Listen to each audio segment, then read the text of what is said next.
맥주 절기주의를 맞이하면서 아마 도심지에 살아가는 우리가 맥주절의 의미와 무슨 접목점이 있을 것인가, 왜 맥주절 절기를 교회가 지켜야 하느냐, 그 의미를 모르시는 분들이나 또 혼란이 되신 분들이 있을 수가 있습니다. 농촌에 사는 사람이면 추수를 하니까 맥주절이나 또 추수감사절이나 이런 의미 부여가 되겠지만, 직장 생활을 하고 있는 도시에 사는 우리에게 무슨 의미가 있느냐, 그런 이 혼란을 갖는 경우들이 있을 수가 있습니다. 그러나 신앙인들에게 맥주절이나 또 나머지 절기들은 성경적인 의미가 있습니다. 그렇기 때문에 시대가 바뀌어도 교회가 가지는 이 절기주일은 반드시 지켜야만 합니다. 왜? 성경의 의미가 있기 때문에 그러합니다. 맥주절은 유월절이나 수장절과 함께 이스라엘의 3대 절기 중에 하나입니다. 설날과 같은 유월절을 이제 유월절로부터 50일째 되어지는 날, 그러니까 그날을 일컬어서 오순절이라, 50일째 되는 날이라고 해서 오순절이라 그렇게 표현하기도 합니다. 그리고 7을 7번 곱한 다음의 날이기 때문에 77절이라 그렇게 일컬기도 합니다. 또 이때는 보리농사의 첫 수확을 제물로 드리는 그러한 이 절기이기 때문에 맥주절이라 그렇게 표현하기도 합니다. 그럼 맥주감사주일이라고 하는 것은 이스라엘 백성들의 보리 수확의 첫 농사를 지어서 하나님 앞에 드리는 그 절기의 의미를 가지고 이제 맥주절이라 그렇게 표현합니다. 앞에 말씀대로 오순절이라기도 하고 77절이라고 그렇게 표현하기도 합니다. 그런데 이 맥주절은 단순히 그렇게만 성경의 의미를 부여하고 있는 것이 아니라 이스라엘의 이 민족의 출애굽 사건과 다 연결이 되어져 있는 것입니다. 여러분, 이스라엘의 출애굽 사건은 역사적으로 잊혀질 수 없는 사건입니다. 과거에 이스라엘의 흉년이 가나안의 흉년이 찾아왔을 때 그 흉년을 피해서 애굽으로 가게 되어지지 않습니까? 그 애굽에서 이제 정착해서 살아가는데 처음에는 이 애굽의 왕이 그들을 인정하고 했지만 그들 시대를 모르는 왕이 일어났을 때에 이스라엘 백성들을 종으로 삼았습니다. 430년 동안 애굽 땅에 살면서 그들이 종살이한 생활들이, 이 힘든 생활들을 그는 또 마지막 시대에 겪고 있었습니다. 그 당시에 그들의 종노릇은, 여러분, 종살이라고 하는 것은 지금의 머슴의 의미와는 다릅니다. 이거는 인간 취급을 받지를 못하는 것입니다. 그런 취급을 받으면서 뿐만 아니고 그 당시에 이스라엘 백성들이 애굽 땅에서 태어나게 되는데 사람들이 아주 이 강대하고 또 이 이스라엘 이 민족이 창대해져 가니까 애굽 국민들이 이제 두려워하는 것입니다. 저들을 두었다가 만약에 적군이 우리나라를 침략해 올 때 이스라엘과 합세하게 되어지면 애굽이 어떻게 되겠느냐. 결국은 애굽의 정책이 인구 말살 정책을 펴기 시작합니다. 그래서 남자아이가 태어나면 죽여야 되어지는 그 시대에 모세가 태어났지 않습니까? 이런 정책을 펴면서 가정 고역을 이스라엘 백성들에게 이렇게 고역을 시키며 살아가고 있는 그러한 이스라엘 백성들의 그 시대에 얼마나 살기 힘들었겠습니까? 얼마나 고통이 심했겠습니까? 그래서 그들이 하나님 앞에 고통을 호소하고 부르짖게 되어집니다. 그 부르짖음을 하나님께서 들으신 것입니다. 그리고 하나님께서는 이스라엘의 조상인 아브라함과 이삭과 야곱과 세운 언약을 하나님께서 기억하신 것입니다. 그래서 하나님은 그 험난한 시대에 태어났던 모세를 준비해서 모세를 이스라엘의 영도자로 삼고 10가지 재앙을 통해서 이스라엘 백성을 출애굽하는 대역사를 이루게 되어지는 것이죠. 그래서 하나님은 여호와는 하나님이신 것을 이스라엘 백성들로 하여금 알게 해주시고, 그리고 이스라엘 백성들에게 맹세한 땅으로 인도하여 가기 위해서 하나님은 이 백성을 애굽 땅에서 인도해 내시게 되는 것입니다. 출애굽기 6장 7절에서 8절에 이렇게 말씀합니다. 너희를 내 백성으로 삼고 나는 너희의 하나님이 되리니 나는 애굽 사람의 무거운 짐 밑에서 너희를 빼낸 너희의 하나님 여호와인 줄 너희가 알지라. 내가 아브라함과 이삭과 야곱에게 주기로 맹세한 땅으로 너희를 인도하고 그 땅을 너희에게 주어 기업을 삼게 하리라. 나는 여호와라 하셨다 하라. 하나님의 약속을 이스라엘 백성들에게 성취해 주시는 것입니다. 그래서 이스라엘 백성들이 기적으로 출애굽하게 되어지는 것이죠. 홍해를 건너서 마라라고 하는 곳이 이르게 되어집니다. 목마릅니다. 물을 마시려고 하니까 쓴물입니다. 하나님께서는 그 쓴물을 단물로 바꾸시는 하나님의 그 기적의 역사를 이스라엘 백성들이 경험하게 됩니다. 신광야에 이르렀습니다. 그들이 먹을 것이 없습니다.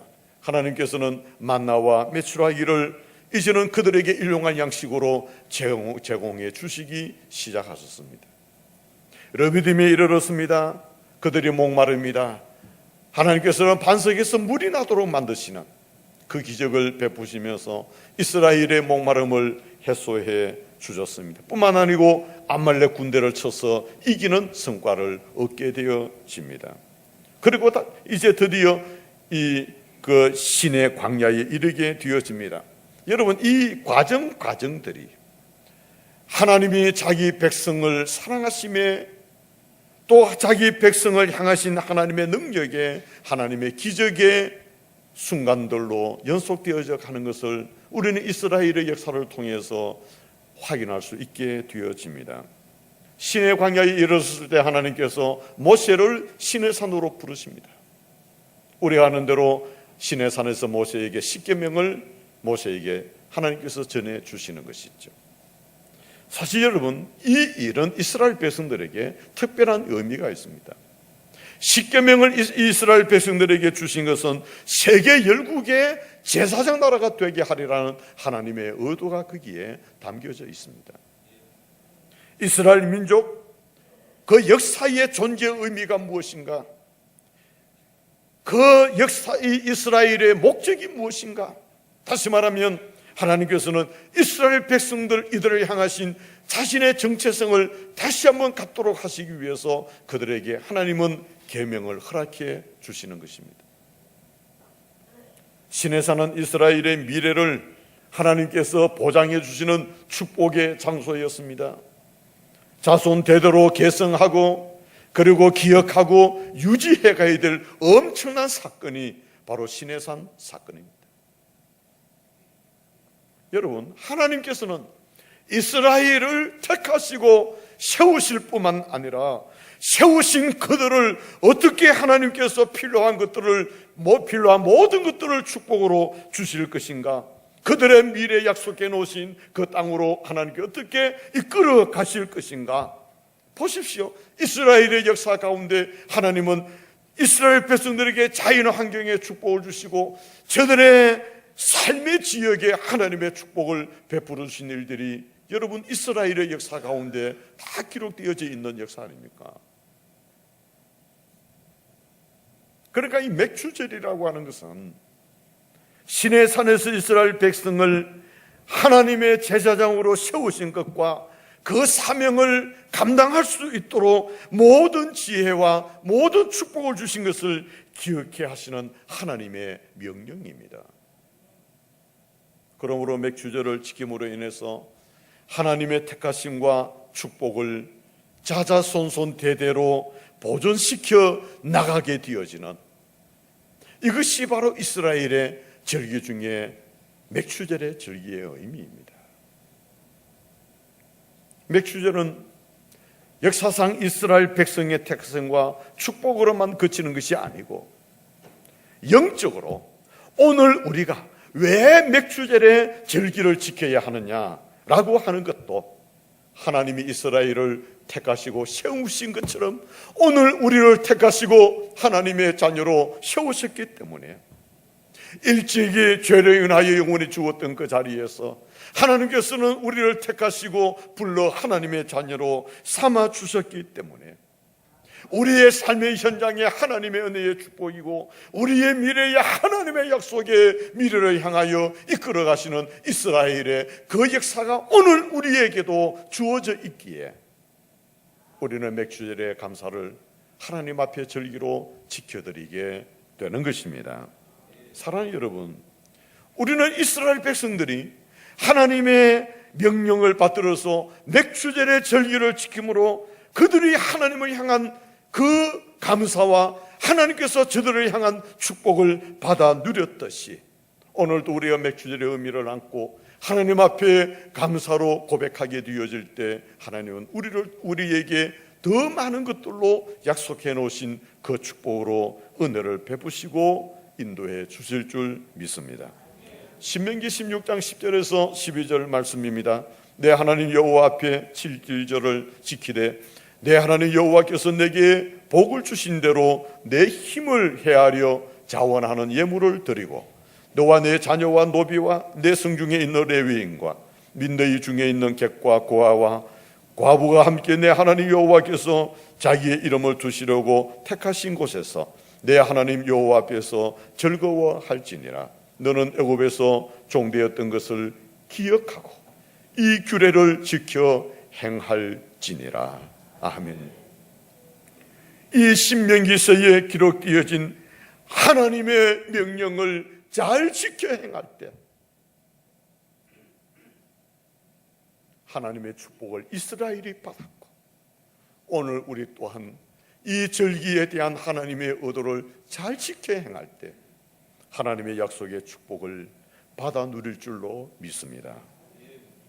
오늘 본문 말씀은 예루살렘 수문 앞 광장에서 학사 에스라를 중심한 요즘 말로 하면 말씀 사경회입니다. 쉽게 말하면 말씀 집회가 일어난 거예요. 느헤미야는 예루살렘 성벽을 무사히 완공시킨 이후에 외부로 보이는 성과에 만족하지 아니하고 이제는 이 이스라엘 내부의 영적 부흥을 도모하고 있는 것입니다. 그래서 느헤미야는 이 말씀 집회를 열기로 결심을 한 것입니다. 오늘 본문에서는 그 첫 시도로 누구를 세우는가 하니까 학사 에스라를 세우게 됩니다. 그래서 이스라엘 앞에서 율법책을 낭독함으로써 그들의 마음을 하나로 묶어서 하나님을 향하도록 만들고 있는 것을 우리는 확인할 수 있습니다. 그런데 여기서 특이한 것은 느헤미야가 사라져버리고 없습니다. 그동안에 역사했던 이 느헤미야는 이제는 잠시 사라져 있고 등장하는 인물이 있는데 바로 학사 에스라가 등장을 합니다. 요즘 말하면 그 중요한 말씀 집회의 주 강사를 누구로 삼았는가 하니까 학사 에스라를 삼은 거예요. 그리고는 느헤미야는 잠시 뒤로 물러나 있는 것입니다. 우리는 여기에서 저는 나름대로 하나의 교훈을 받은 것은 성벽을 완성하기까지는 학사 에스라는 등장하지 않습니다. 거기에는 느헤미야가 등장합니다. 어떤 면에서 보면 성벽을 중건하는 이 일은 중대한 일입니다. 그 중대한 일에는 학사 에스라는 빠져 있고 느헤미야가 그 역사를 이루어내게 됩니다. 그리고 그 이후에 말씀을 전하는 그 일에 있어서 이제는 학사 에스라가 등장해서 이스라엘 백성들에게 율법책을 낭독함으로 하나님의 그러한 뜻을 전달하게 되는 그 사역을 이루는 것을 보면서 자신의 본분에 이분들은 참 충실했구나. 느헤미야는 느헤미야의 입장에서 자기의 직분에 충실했고 학사 에스라는 에스라의 입장에서 자기 할 일에 충실하게 감당하고 있는 충실된 종들을 저는 발견하게 되어지는 것입니다. 하나님은 일에 대하여 충실한 사람을 그 일을 맡겨서 그 일을 하도록 하시는 그 하나님의 의도를 발견하고 그 일에 순종하고 있는 두 분을 저는 발견하게 되었습니다. 마침 때가 되었습니다. 이스라엘 성벽 공사가 완공이 된 이후에 첫 번째 맞이하는 7월 1일에 나팔절이자 77절에, 그러니까 오늘 맥추절, 이 절기에 이스라엘 백성이 예루살렘 수문 앞 광장에 모여들었습니다. 본문 3절에서 5절 말씀은 이렇게 말씀합니다. 수문 앞 광장에서 새벽부터 정오까지 남자나 여자나 알아들을 만한 모든 백성 앞에서 읽음에 무백성이 그 율법책에 귀를 기울였는데, 그때에 학사 에스라가 특별히 지은 나무 강단에 서고 그의 곁 오른쪽에 선자는 마띠다와 스마와 아나야와 우리야와 힐기야와 마하시아요, 그의 왼쪽에 선자는 서다야와 버다야와 미사엘과 말기야와 하숨과 하서바다나와 스가라와 머술람이라. 에스라가 모든 백성 위에 서서 그들 목전에 책을 펴니 책을 펼 때에 모든 백성이 일어서니라. 여러분, 저는 참 말씀을 받을 자세가 이스라엘 백성들에게 되어져 있는 것을 봅니다. 율법책을 펴서 읽을 때에 모든 백성이 일어서서 말씀을 경청했다. 여러분은 앉아서 말씀을 경청하고 전하는 자만 서서 말씀을 전하고 있고, 여러분들 그 당시는 의자에 앉은 것이 아닙니다. 그냥 바닥에 앉았습니다. 뭐 불편한 사람이 없었겠습니까? 연세가 높은 사람이 없었겠습니까? 그러나 그들은 하나님의 율법책을 낭독할 때 다 일어나서 그 말씀을 들었다. 여러분, 우리의 마음의 자세가 그리 되어야 합니다. 비록 우리는 푹신한 의자에 앉아있지만 그러나 우리의 마음은 일어서서 하나님의 말씀을 듣듯이 그 말씀을 사모하고 그 말씀에 경청을 하고 그 말씀이 나를 향하여 뭐라 하시는지 우리는 귀 기울여 말씀을 들었어야 합니다. 그때 유대 종교 사회의 유명한 지도자들이 학사 에스라의 오른쪽과 왼쪽에 서고 학사 에스라는 율법책을 낭독하고 그 뜻을 강론해 주었습니다. 여러분들, 이것이 그들에게 엄청난 하나님의 말씀의 역사가 일어나고 회개운동이 일어났습니다. 말씀을 들으려고 할 때 회개운동이 일어납니다. 말씀을 들으려고 할 때 말씀의 역사가 일어납니다. 그냥 있어서는 역사가 일어나지 않습니다. 목사님, 당신이나 말씀 잘 전하십시오. 여러분, 에스라가 전하는 하나님의 말씀이나 제가 여러분들에게 전달하는 하나님의 말씀이나 오히려 어떤 면에서 보면 제가 더 쉽게 해석해서 들려드리죠. 그러나 듣는 우리가 하나님의 말씀을 어떻게 듣느냐가 또한 중요하잖아요. 본문 6절에서 9절 상반절에 보면 에스라가 위대하신 하나님 여호와를 송축하며 모든 백성이 손을 들고 아멘 아멘 하고 응답하고 몸을 굽혀 얼굴을 땅에 대고 여호와께 경배하니라. 예수아와 바니와 셰레바와 야민과 악국과 사부대와 호디야와 마아시아와 그리다와 아사랴와 요사박과 하남과 블라야와 레위 사람들은 백성이 제자리에 서 있는 동안 그들에게 율법을 깨닫게 하였는데, 하나님의 율법책을 낭독하고 그 뜻을 해석하여 백성에게 그 낭독하는 것을 다 깨닫게 하니 백성이 율법의 말씀을 듣고 다 우는지라. 총독 느헤미야와 제사장 겸 학사 에스라와 백성을 가르치는 레위 사람들이 모든 백성에게 이르기를 오늘은 너희 하나님 여호와의 성일이니 슬퍼하지 말며 울지 말라 하고, 하나님의 말씀을 들을 때 그냥 들은 게 아닙니다. 말씀의 깨달음이 주어질 때 그냥 깨달아서 그 말씀 가지고 있은 게 아닙니다. 아멘 아멘 하고 그 말씀이 깨달아질 때 하나님 앞에 회개하고 울었다고 했습니다. 하나님의 말씀에 감동이 되고 내 마음을 치고 내 생활을 치고 모든 백성이 손을 들고 아멘 아멘 몸을 굽혀 얼굴을 땅에 대고 여호와께 경배하고 울었습니다.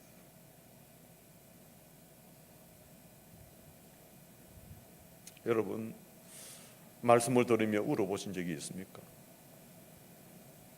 하나님의 말씀이 내 마음을 치고 내 생활을 치고 나의 잘못을 깨닫게 만드실 때 회개하며 울어보신 적이 있습니까? 언제 울어보셨습니까? 찬송을 부르실 때는 가끔 이래 눈물을 이래 닦는 분들이 들어 가끔 보이는데, 설교를 들으면서 눈물을 훔치는 분들은 저는 한 번도 본 적이 없습니다. 설교를 잘못해서 그렇겠죠. 목사가 설교를 시원찮게 해서 그렇겠죠. 여러분들, 우리의 마음은 강팍해져 있지 않습니까? 우리의 마음은 메말라 있지 않느냐 말입니다. 하나님의 말씀을 들어도 아무런 자극이 주어지지 않는, 하나님의 말씀을 들어도 아무런 감동이 주어지지 아니하는 이런 우리의 상태는 아닌지요.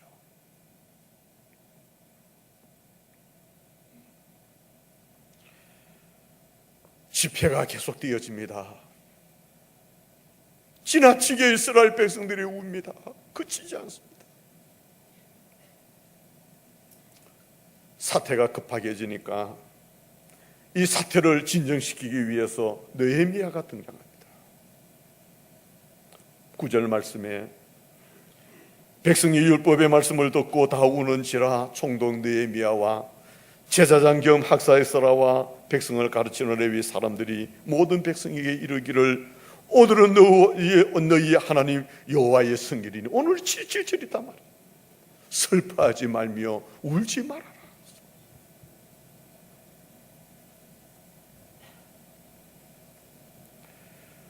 오늘은 너희 하나님의 성일이다. 우리가 기뻐하며 찬양하며 감사해야 될 7.7절 성일인데 울지 마십시오. 울지 마십시오. 여러분, 저는 이 장면을 생각하면서 우리 교회 성도님들을 한번 제가 이렇게 상상을 해보았습니다. 강단에서 하나님의 말씀이 선포될 때에 성도들이 눈물이 그치지 아니했어. 말씀을 증거하는 목회자가 여러분 이제 그만 우십시오. 그 정도로 됐습니다. 그만 우십시오.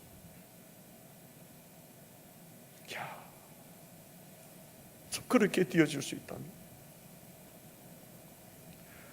우리의 예배가 하나님의 말씀을 들을 때 그런 역사들이 일어날 수 있다면 얼마나 좋을까?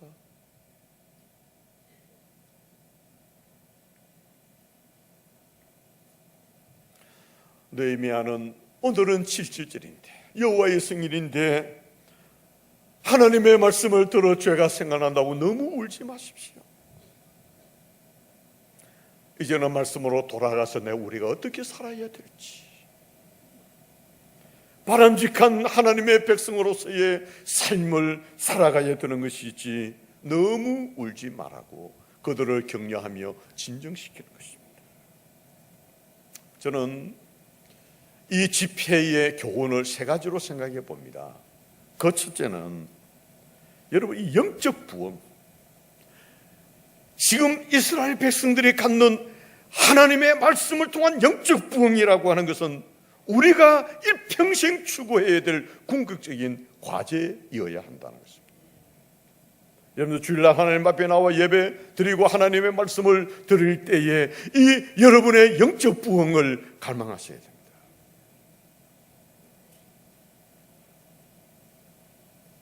설교자의 설교를 평가하는 것이 아니라 설교자의 설교를 위해서 기도해 주셔야 됩니다.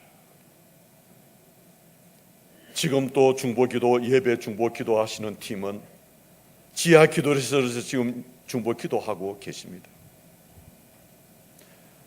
중보 기도에 좀 합류하자고 해도 합류 안 하시는 분들도 계신다 하더라고요.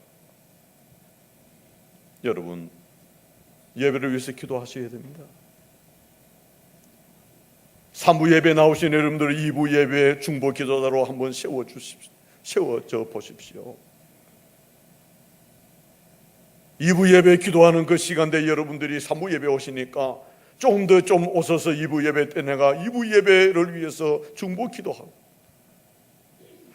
2부 예배 나오신 분들은 3부 예배를 위하여 좀 3부 예배 시간에 좀 엎드려서 하나님 앞에 기도하고, 우리 모든 성도들이 예배를 통하여 하나님 앞에 영적 부흥을 경험할 수 있도록 하나님의 거룩한 역사가 일어날 수 있도록 애를 쓴다면 예루살렘 수문학 광장 이 역사는 오늘 우리 교회 현장에도 일어날 줄로 믿습니다. 그런데 이것이 우리의 소원이어야 되지 않겠느냐.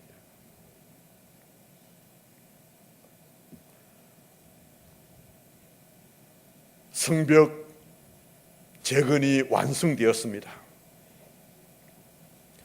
그래서 안정이 되어졌다. 끝난 것이 아닙니다. 영적 부흥, 여러분들 이거 잊어버리면 안 됩니다. 여러분들이 존경받을 만한 존재가 되어졌고 여러 가지로 하나님 앞에 헌신하고 봉사하고 주어진 직분을 가지고 있다고 해도 영적 부흥이 여러분들에게 필요합니다. 아무리 바람직하고 아름다운 성도의 삶을 살았다고 해도 영적 부흥은 계속되어져야 합니다. 영적 부흥이 멀어지면 여러분은 하나님과의 관계가 멀어져 버리고 맙니다. 결국은 하나님과의 관계가 멀어져 버리면 우리의 신앙적 삶은 실패하게 되는 것입니다. 아무리 환경이 좋고 아무리 여러분 우리의 삶의 환경이 또 우리가 가지고 있는 것들이 다 누릴 수 있는 호조건을 지니고 있다고 해도 신앙인은 영적 부흥이 멈추어져 버리면 순식간에 타락의 자리로 떨어질 수가 있습니다. 교회도 마찬가지입니다. 교회를 아름답게 짓고 웅장하게 짓고 많은 성도가 교회에 모여든다고 해도 숫자가 중요한 것이 아니라 영적 부흥이 그 교회 안에 사라져 버린다면 그 건물은 무슨 소용이 있고 그 숫자는 무슨 의미가 있습니까? 사도 요한은 계시록 3장 1절에 이렇게 말씀을 했습니다. 사도교회를 향한 말씀이죠. 사도교회의 사자에게 편지하라. 하나님의 7영과 7별을 가지신 이가 이르시되 내가 내 행위를 아노니 내가 살았다 하는 이름은 가졌으나 죽은 자로다. 살았다 하는 이름은 가진 자지만 죽었다. 영적 부흥이 없으면 여러분 이 상태에 머무르게 되는 것입니다. 영적 부흥을 여러분 항상 갈망하셔야 됩니다. 두 번째 교훈은 하나님의 말씀이야말로 우리에게 참된 회개를 일으키게 만든다는 것입니다. 그리고 참된 위로가 된다는 교훈을 저는 받습니다. 이스라엘 백성들에게 커다란 회개 운동을 일으키게 되었던 그 근본 원인은 학사 에스라가 낭독한 하나님의 말씀이었습니다. 그가 해석한 하나님의 말씀이었습니다. 히브리서 4장 12절은 이렇게 말씀하고 있습니다. 하나님의 말씀은 살아있고 활력이 있어 좌우에 날선 어떤 금보다도 예리하여 혼과 영과 및 관절과 골수를 찔러 쪼개기까지 하며 또 마음의 생각과 뜻을 판단하나니. 여러분들 하나님의 말씀은 이러한 힘과 능력이 있는 줄로 믿습니다. 그 말씀 앞에 우리의 자신을 여러분 비추어 봐야 합니다. 그 말씀으로 우리의 자신들이 돌아가서 하나님의 말씀의 요구에 합당한 생활을 하고 있는지를 점검해 보셔야 합니다. 그럴 때에 참된 회개가 나올 수가 있습니다. 거기서 하나님의 참된 위로를 우리는 누릴 수 있게 되는 줄로 믿습니다. 세 번째 교훈은 맥슈젤의 진정한 의미가 무엇일까 하는 것을 교훈받게 됩니다. 본문 10절에서 12절 말씀에 이런 말씀이 있습니다. 느헤미야가 또 그들에게 이르기를 너희는 가서 살찐 것을 먹고 단 것을 마시되 준비하지 못한 자에게는 나누어 주라. 이날은 주의 생일, 우리 주의 생일이니 근심하지 말라. 여호와를 인하여 기뻐하는 것이 너희의 힘이니라 하고, 레위 사람들도 모든 백성을 정숙하게 하여 이르기를 오늘은 생일이니 마땅히 조용히 하고 근심하지 말라 하니, 모든 백성이 꼭 가서 먹고 마시며 나누어 주고 크게 즐거워하니 이는 그들이 그 읽어 들려준 말을 밝히 알미라. 아멘. 10절에 보니까 너희는 가서 살찐 것을 먹고 단 것을 마시되 준비하지 못한 자에게 나누어 주라. 느헤미야는 이스라엘 백성들에게 살찐 고기를 먹고 단 음료수를 가서 마셔라. 그런데 거기에 그쳐버리면 안 된다. 준비하지 못한 자들이 있을 것이다. 그 먹어야 되지만 준비하지 못한 자들이 있을 것이다. 그들에게 나누어 주라. 너희 욕심만 부리고 그렇게 하지 말고 준비하지 못한 자들이 있거든 나누어 주라. 여러분, 맥주의 의미는 베품에 있고 나누어 줌에 있고 배려해 줌에 있고 섬김에 있다고 생각을 합니다. 저는 기도하면서 우리 교회 절기 주일의 헌금은 가능하면 어느 부분이라도 좀 나누어 줌에 좀 소용할 수 있으면 참 좋겠다. 사용할 수 있으면 그런 생각을 늘 해봅니다. 절기 헌금에 여러분들이 최선을 다하고 그분의 일부분을 나누어 줄 수 있다. 제가 목회하는 동안에 그 실행이 될는지는 모르겠지만 그 마음은 늘 가지고 있습니다. 말씀을 정리하겠습니다.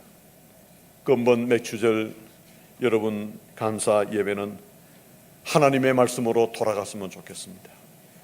이제는 정말 하나님의 말씀에 집중해서 그 말씀으로 인하여 내 심령을 다시 한번 조명해보고 그 말씀을 사모하고 그 말씀의 은혜를 받은 대로 회개하며 정말 말씀을 들을 때 하나님 나에게도 이스라엘 백성들처럼 나에게도 눈물을 주십시오. 성경을 읽을 때 그 말씀이 은혜가 되어서 눈물이 되어지고 말씀을 들을 때 은혜가 되어 하나님 눈물이 되고 회개하고 하는 이 역사를 하나님 나에게도 주십시오. 영적인 부흥을 하나님 허락해 주십시오. 영적인 부흥이 있어야 내가 살고 내 가정이 살고 교회가 살고 사회가 살고 민족이 삽니다. 영적 부흥이 있어야 됩니다. 하나님 영적 부흥을 사모할 수 있도록 근본 맥주감사 절기는 이 마음을 가지고 하나님 이 마음을 나에게 주시고 이 마음으로 하나님 앞에 감사하며 나아갈 수 있게 해달라고 하는 기도가 있어야 할 것입니다. 그리고 하나님 내가 가지고 있는 것을 나만이 취하는 것이 아니라 나누어 줄 수 있는 배려해 줄 수 있는 섬겨 줄 수 있는 마음들을 가지고 살아갈 수 있는 그러한 우리의 자신들이 되어지는 절기주일이 되도록 기도하며 나아가는 그러한 삶이 됐었어. 이스라엘 백성들의 이 아름다운 부흥의 역사가 오늘 저와 여러분 우리 교회에 함께하는 역사가 있기를 주님의 이름으로 기원합니다.